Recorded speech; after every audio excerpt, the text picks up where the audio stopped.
성도 여러분 안녕하십니까. 오늘은 사순절 묵상 10번째 시간입니다.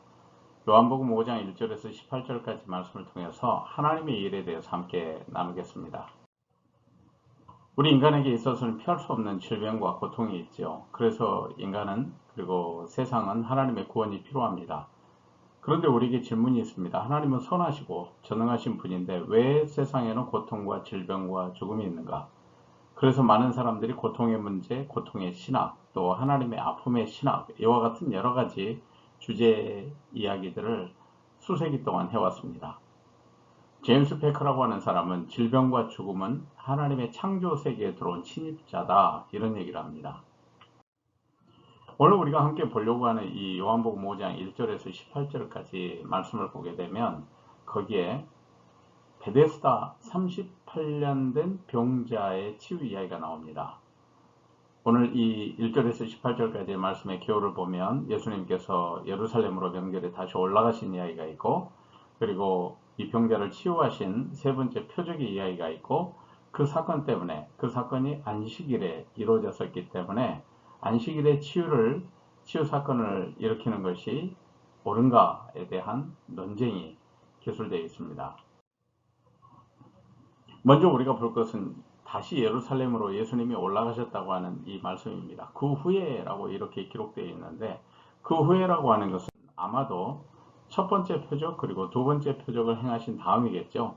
가나의 혼인잔치에서 물로 포도주를 만드신 이야기, 그리고 또 갈릴리에서 왕의 신하의 아들을 치유하셨던 이야기, 이 두 개의 표적 사건이 있은 그 다음일 것입니다. 특별히 갈릴리에서 왕의 신하의 아들을 치유하신 이야기는 리모트 힐링이었죠. 그러니까 직접 손대지 않으시고 원거리로 치유하셨던 그 사건입니다. 그런데 그 후에 유대인의 명절이 되어 이렇게 기록되어 있습니다. 이 유대인의 명절이 어떤 명절일까? 유대인에게 있어서 3대 명절은 유월절, 오순절, 초막절, 장막절이라고도 하고 또 수장절이라고도 말하는 초막절인데, 이 셋 중에 어떤 것일까요? 성경학자들이 말하기는 아마도 초막절일 것이다. 왜냐하면 6월절에 다녀왔으니까. 정확한 것은 우리가 알 수가 없습니다. 분명한 것은 이 유대인의 3대 명절은 예루살렘 반경 22km 이내에 살고 있는 성인 남자들은 모두 다 예루살렘을 순례해야 되는 그 종교적인 의무가 있었습니다. 참고로 간단하게 우리가 스케치를 해본다면 구약에는 7가지 유대 절기가 있는데 6월절, 무교절, 또 초실절, 칠칠절, 나팔절, 속죄일, 그리고 초막절이 있습니다. 여하튼 이 38년 베데스다 병자의 치유 사건이 이 요한복음 5장 2절에서 9절까지 말씀을 통해서 기록되어 있는데, 이 2절에서 9절까지의 말씀을 보면 이 베데스다 연못이 바로 그와 같은 표적의 사건이 일어났던 현장이죠. 그런데 이 베데스다 연못은 예루살렘에 있는 양문 곁에 있습니다.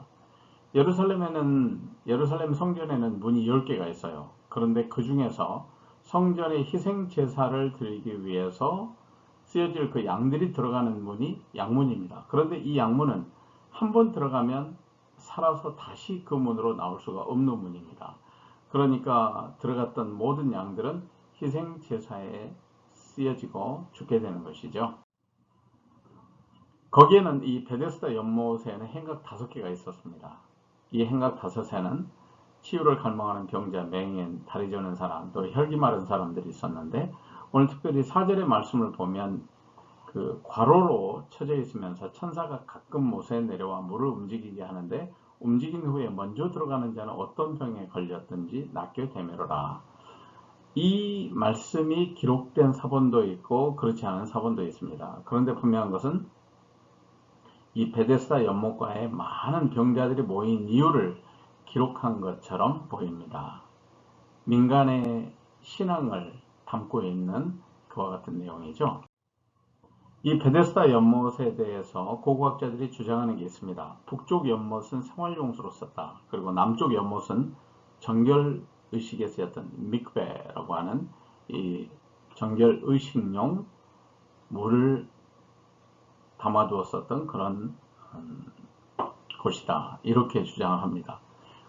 지금 우리가 사진으로 볼 수 있는 것처럼 이 베데스다 연못이 생각보다 훨씬 깊습니다. 그래서 정말 어떻게 거기에서 사람들이 치유받았을까 궁금증을 낳게 할 정도로 깊습니다. 물론 이 베데스다 연못이 한 번 건축된 것이 아니고 나중에 교회가 지어지면서 점차 바뀐 것도 사실입니다. 그러나 분명한 것은 남쪽 연못 그리고 북쪽 연못으로 나뉘어져 있었다고 하는 것은 고고학을 통해서 밝혀졌습니다. 이 베데스다 연못에는 행각 5개가 있다고 그랬죠. 그리고 2개의 연못이 있다고 그랬습니다. 그런데 이 베데스다 연못이 예루살렘 성의 지도로 보면 저 북쪽에 있습니다. 예루살렘 성전 뒤쪽에 있는 것이죠. 그래서 약간 사선으로 남북으로 있는데 이 베데스다 연못에는 사회적인 약자, 종교적인 약자들인 병자들이 이제 마지막으로 치유에 대해서 소원을 갖고 가는 유일한 곳이었다고 그렇게 말합니다. 특별히 우리가 살펴볼 것은 이 5개의 행각에 관한 것인데 행각이라고 하는 것은 지붕과 기둥으로 만든 건축물이죠. 벽이 없습니다. 그런데 로마 황제인 하드리아누스가 거기에 신전을 세웠었는데 헬라 시대의 치료소 역할을 했던 곳입니다. 그런데 그 치료소의 이름이 특별합니다. 아스클레피엄. 그런데 이 이름은 이 그리스 로마 신화에 나오는 치료의 신인 아스클레피우스의 이름을 본따서 만든 것입니다. 그러니까 쉽게 말하면 신전이었던 것이죠. 이 치료의 신을 숭배했던 현장이었습니다. 그 신 아스클레피우스는 아폴로 신의 아들로 그렇게 신화에 나오죠. 이 5개의 행각이라고 하는 것은 결국에 질병으로부터 해방되고 그리고 또 치유를 갈망했었던 인간의 소원과 그리고 바람이 투사된 흔적이 이 5개의 행각 속에 새겨져 있지 않을까요? 오늘 이 베데스다 연못에서 예수님이 만나 주셨던 38년 된 병자, 이 병자에게 예수님은 묻습니다. 내가 낫고자 하느냐? 이때 병자는 자기의 현실을 고백하죠. 38년 동안 정말 절망스러운 고충을 하나 가지고 있는데 그것은 뭐냐면 주여 물이 움직일 때 나를 못에 넣어주는 사람이 없어서 내가 가는 동안에 다른 사람이 먼저 내려가나이다. 결국에는 이 사람은 도와주는 사람이 없어서 나올 수 있는 기회조차도 박탈당했었다는 것이죠. 그런데 이 38년 된 병자 절망스러운 가운데 있고 그리고 그러나 막연한 희망을 가지고 치유받기를 소원했었던 이 38년 된 병자에게 주님께서는 말씀하십니다. 일어나 내 자리를 들고 걸어가라. 그래서 그 사람이 곧 나와서 자리를 들고 걸어가니라. 이렇게 말씀은 끝나죠. 오늘 이 말씀을 통해서 이제 병자는 나왔습니다. 그런데 문제는 그 다음부터입니다. 그것이 요한복음 5장 9절 이 후반절하고 그리고 18절까지 이어지는 말씀인데 이렇게 시작합니다. 이날은 안식일이니 이렇게 시작해요. 그래서 그 안식일에 치유받은 그 사람이 누구인지를 아는 유대인들이 이 병자에게 말합니다. 내가 자리를 들고 가는 것이 옳지 않다. 이렇게 말을 하죠. 좀 더 자세하게 볼까요? 유대인들이 이 걸어가는 병자를 보고 이렇게 말합니다. 오늘은 안식일이요. 당신이 깔고 있는 자리를 들고 가는 것이 옳지 않다. 이렇게 말하는 것이죠. 그랬더니 병자가 말합니다. 나를 낫게 해준 그분이 이 자리를 들고 걸어가라고 했소. 유대인이 다시 말합니다. 너에게 자리를 들고 걸어가라고 말한 사람이 누구냐? 그런데 병자는 모르는 것이죠. 왜냐하면 예수님께서 사람들이 많아서 자리를 이미 피하셨기 때문에 병자는 예수님을 알아보지 못했던 것이죠. 이와 같은 대화를 통해서 한 가지 우리가 생각을 해봐야 될 것은 유대인들이 아주 철저하게 잘못된 안식일 규정을 가지고 있었고 그 안식일 규정으로 사람을 정죄하는 것입니다.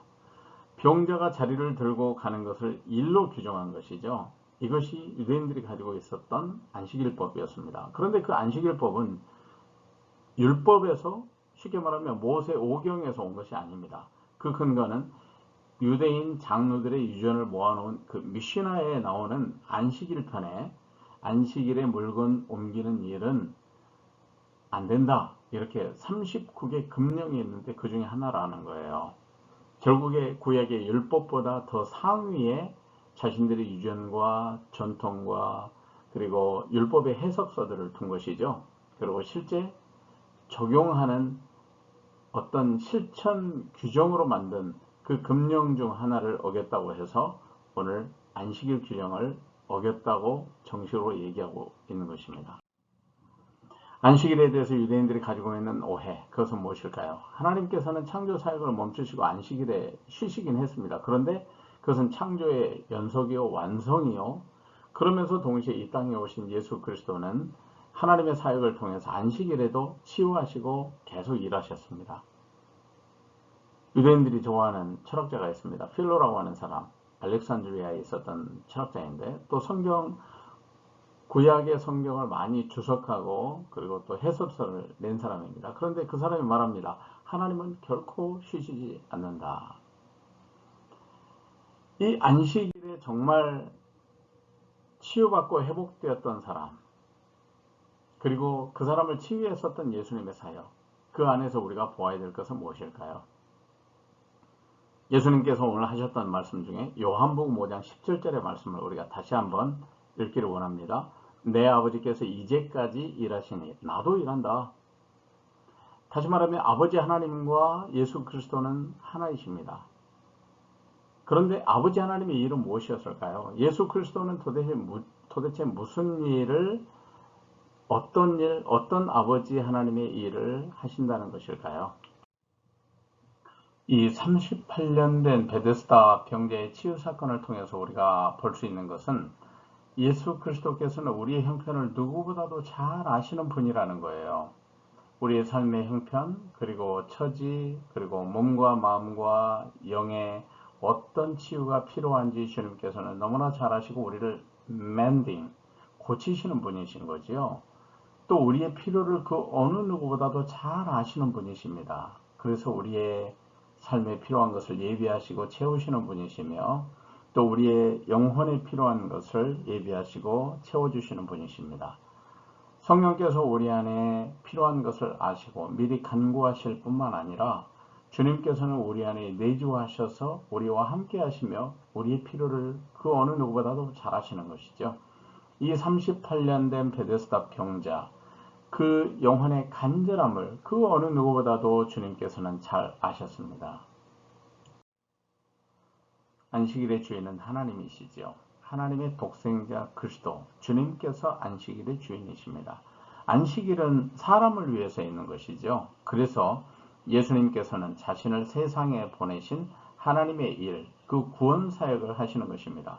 치유받은 병자가 그리스도를 증언한 것처럼 우리도 주님을 증거하며 동역할 수 있기를 간절히 소원합니다.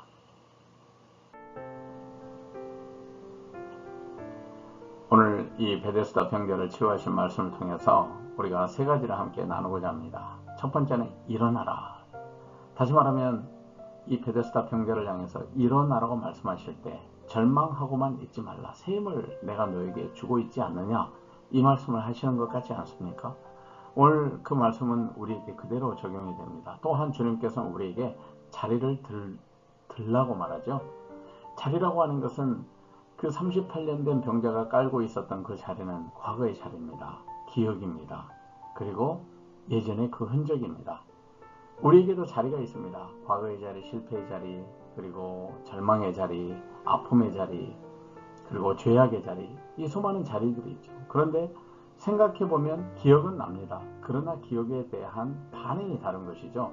예전에는 기억이 나고 그리고 더 절망스러웠을지 모르지만, 그러나 주님을 만나게 되면, 치유받게 되면, 회복받게 되면, 구원받게 되면, 은혜를 받게 되면 이제는 과거에 경험했었던 그 기억을 다시 떠올린다고 할지라도 믿음으로 반응하기 때문에 전혀 다른 태도가 나오는 것이죠. 주님께서 원하는 것은 바로 그것일 것입니다. 우리가 회복하신 은혜를 기억하고 구원하신 은혜를 기억하며 살기를 원하실 것입니다. 이제 주님께서는 우리로 하여금 걸어가라 하십니다. 38년 된 병자에게 걸어가라 이렇게 말씀하신 것처럼 이제는 새로운 삶을 살라. 이제는 사람들 속으로 들어가라. 이제는 내가 사람들을 돌봐라. 이제는 너도 사람답게 살아라. 너는 이제 예수 그리스도를 증언하며 살아라. 그래서 그 베데스다 병자가 자기를 치유하신 사람이 바로 그리스도라고, 예수님이라고 그렇게 사람들에게 증언하지 않습니까? 그렇습니다. 우리는 걸어가야 됩니다. 이제 하나님의 일을 새롭게 시작할 때이기 때문에 걸어가는 것입니다. 성도 여러분, 오늘 우리의 삶의 자리에서 우리로 하여금 일어나라 하시며 또 자리를 들고 걸어가라 하시는 이 주님을 새롭게 만나시고 삶의 자리에 함께 하시는 임마누엘의 주님으로 충만하시기를 주의 이름으로 축복합니다. 다음 시간에 뵙겠습니다.